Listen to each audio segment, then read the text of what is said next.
Bison butter என்று சொல்லுகிறோம் அல்லவா, ராணுவத்திலே தற்கொலை படை. அதுபோன்று ராஜராஜ சோழனுடைய முதல் படையை யானைப்படை தான். பழக்கப்படுத்தாத காட்டு யானைகள் மளமளம் என்று எதிரிகளின் படைகளை கொண்டு துவம்சம் செய்துவிடும். அதற்கு பின்னர் தான் குதிரைப்படை, அதற்கு பின்னர் தான் காலாட்படை, அதற்கு பின்னர் மன்னனின் தேர்ப்படை. இப்படியெல்லாம் ராணுவ வலிமை கொண்டு இந்த நாட்டை ஆண்ட எங்கள் இனத்தை பார்த்து ஒருவன் தாழ்த்தப்பட்டவன் அறிஞர் என்று சொன்னால் இதை எங்கள் மக்கள் ஏற்றுக்கொள்ள வேண்டுமா?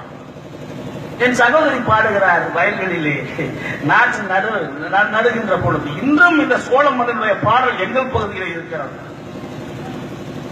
மணிமுடி என்று சொல்வார்கள், நெல் முடியை மணிமுடி என்று சொல்வார்கள். மன்னர் அணிகிற முடியும் நெல் முடியும் ஒப்ப இருந்தால்தான் அந்த மண் உயரும் என்ற தத்துவத்தை சொன்னது இந்த தேவேந்திர இனம். வேற எவனா சொல்ற யோகி பாடுகிறார் வயல்வெளியிலே. சந்திரனே சூரியனே சாமி பகவானே, இந்திரன நாதொழுது எடுத்தே இடமுடியே. சந்திரனே சூரியனே சாமி பகவானே, இந்திரன நாதொழுது எடுத்தே இடமுடியே. நட்ட முடிவாடாம நாட்சி செய்யும் செழிக்கோடு ஏன் மன்னவரம் தேவேந்திர சேர சோழ பாண்டியன் எட்டி வச்ச எட்டு திக்கு ஜெய்கோணு மருதண்டனை கோணு மன்னர் குலம் வாழோடு என்று பாடுகிறார். என்னுடைய சகோதரி, என்னுடைய அத்தை, என்னுடைய அம்மாக்கள் பாட்டிகள் அந்த வயல்வெளியிலே மருத நிலத்திலே இந்த வரலாறை சொல்லித்தான் நாட்டுகிறார். வேறு எவனுக்கு இருக்கிறது இந்த வரலாறு? உழவன் என்ற வரலாறு. அந்த உழவங்கையில் தான் மண் அத்தனையும் இருந்தது, நிலங்கள் அத்தனையும் இருந்தது. அந்த உழவன் தான் மன்னனாக இருந்தால் இது உலகம் முழுவதும் பொதுவான வரலாறு என்று இருக்கின்ற பொழுது இந்த உழவர் குடியில் தான் சேர சோழ பாண்டியன் பிறந்தான். சேர சோழ பாண்டியன் களவாணி அல்ல, கொள்ளைக்காரன் அல்ல, குற்றப்பரம்பரை அல்ல. உனக்கெல்லாம் தமிழன் என்ற உரிமை இருக்கின்ற பொழுது,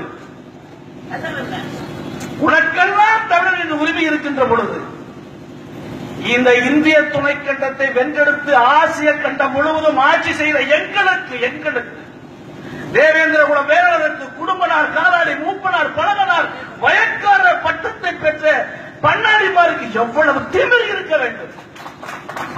இந்த திமிரை சொல்லுவதற்கு தான் நான் கரண்ட் பாஸ் ஆகணும், செல் அவராகணும். 800 ஆண்டு காலங்கள், ஒரு வருஷம் 2 வருஷம் இல்ல மகளே, நாம் இந்த மண்ணை இழந்து 800 ஆண்டுகள் ஆகிவிட்டன. 1200 ஆண்டுகள் சேர சோழ பாண்டியனாக இருந்து மன்னர் இனம் இந்த மண்ணை ஆண்டது. வந்தேரியில் படையெடுப்பாளர்களுக்கு காட்டிக் கொடுத்தும் கூட்டிக் கொடுத்தும் வாழ்ந்த இனங்கள் எல்லாம் இன்றும் அரசியல் திராவிடிகளாக வாழ்ந்து கொண்டிருக்கிறார்கள், திராவிடம் பேசிக்கொண்டு. விஜயநகர ஆட்சியில எவ்வாறு தெலுங்கனுக்கு காட்டிக் கொடுத்தும் கூட்டிக் கொடுத்து வாழ்ந்தார்களோ அவர்கள் இன்றும் கருணாநிதி போன்ற தெலுங்கனுக்கு காட்டிக் கொடுத்து வாழ்ந்து கொண்டிருக்கிறார்கள் தமிழ் இனத்தை. நீ இந்த மண்ணிலே பிச்சை எடுத்து வாழ்ந்தவர், உங்கள் தாயார், உங்கள் வம்சம் என்ன வம்சம் என்று உலகம் அறியும். நீ எல்லாம் ஆட்சிக்கு வந்ததுமே உன்னை சாதிக்கு போய் இசை வேளாளர் என்று மாற்றிக் கொள்கிறாய். உளவு தொழிலுக்கு சொந்தக்காரர் வேளாண் பெருங்குடி மகன் நான் சென்று என்னுடைய பேருக்கு பின்னால் தேவேந்திர குல வேளாளர் என்று சேர்க்கிறார், தேர்க்கிறாய். என்ன ஆதாரம் இருக்கிறது உனக்கு வேளாளர் என்று சொல்கிறது? சனிய பீட உழைக்க வந்த நாய், உனக்கு என்ன ஆதாரம் இருந்தது? தமிழ்நாட்டில் இசை வேளாளர் எந்த இசை போய் நீ மேலாளம் அடிச்சு நீ பயிர் வளர்த்துறியா? இல்ல நானும் சொல்ற ஊதி பயிர் வளர்த்துறியா? இல்ல உங்க வீட்டு பொண்ணுகள்லாம் வந்து தேவடியால் கூத்து ஆடி பயிரை வளர்த்தார்களா? தேவடியால் என்ற வார்த்தை கெட்ட வார்த்தை கிடையாது மக்களே, இது கெட்ட வார்த்தை கிடையாது. இந்த திராவிடிகள் நாட்டை ஆண்டதினால் இதை சொன்னால் கெட்ட வார்த்தை என்று நம் மக்கள் நினைத்துக் கொள்கிறார்கள். இல்ல, தேவதாஸ் திரைப்படம் ஓடுது. கதாநாயகனோட தங்கச்சி வீட்டுல பரதநாட்டியம் கத்துக்கிறான் மாடியில. நட்டுனார் தாம் தகுதை தாம் தகுதை தாம் தம் தம் தம் தாம் அப்படிங்கிறார். அவனுடைய ஃப்ரெண்டு காமெடியன் வர்றான், கேட்டு முன்னாடி நிக்கிறான்.